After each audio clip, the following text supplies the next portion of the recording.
SSC 26 batch তোমাদের জন্য একটা সুন্দর ভিডিও। কয়টিতে এ প্লাস হলে তোমরা ফাইনালি জিপিএ 5 পাবে সেটা আজকে আমরা এই ভিডিওর মাধ্যমে তোমাদের জানিয়ে দেব। তোমরা যদি জানতে চাও অবশ্যই সম্পূর্ণ ভিডিওটি মনোযোগ সহকারে দেখবে, তাহলে বুঝে যাবে। আমরা এখন এক এক করে প্রত্যেকটা বিষয়ে এ প্লাস দেব। বাংলাতে এ প্লাস দিলাম, ইংলিশে এ প্লাস দিলাম,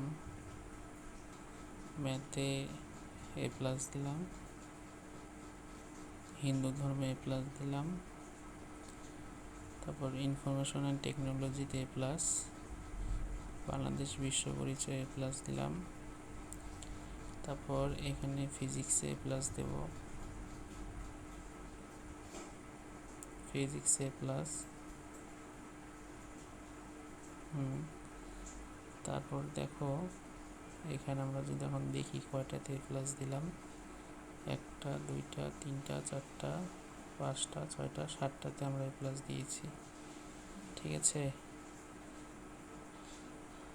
এখন আমরা বাকি যে সাবজেক্টগুলোতে এ দেব, কেমিস্ট্রিতে এ দিলাম, বায়োলজিতে এ দিলাম, আর এখানে হায়ার ম্যাথ বা এগ্রিকালচারে এ দিলাম।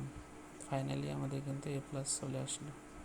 অর্থাৎ এখান থেকে তোমরা কি বুঝতে পেলে যে তোমরা যদি 60টাতে এ প্লাস পাও এবং বাকি 3টাতে যদি এ গ্রেড পাও, তোমরা এ প্লাস পেয়ে যাবে। ফাইনালি রেজাল্ট তোমাদের এ প্লাস আসবে। এই জন্য তোমাদের মিনিমাম 60টাতে ভালো করে মার্ক তুলতে হবে, এ প্লাস পেতে হবে। আর বাকিটাতে এ গ্রেড তুললে তোমরা ফাইনালি তোমাদের রেজাল্টে এ প্লাস আসবে। এরকম আরও সুন্দর সুন্দর ভিডিওগুলো পেতে অবশ্যই পবিত্র ম্যাথ হাবের পাশে থাকবে। এবং এসএসসি 26 ব্যাচ তোমাদের জন্য অনেক ধামাকা ভিডিওগুলো আসবে।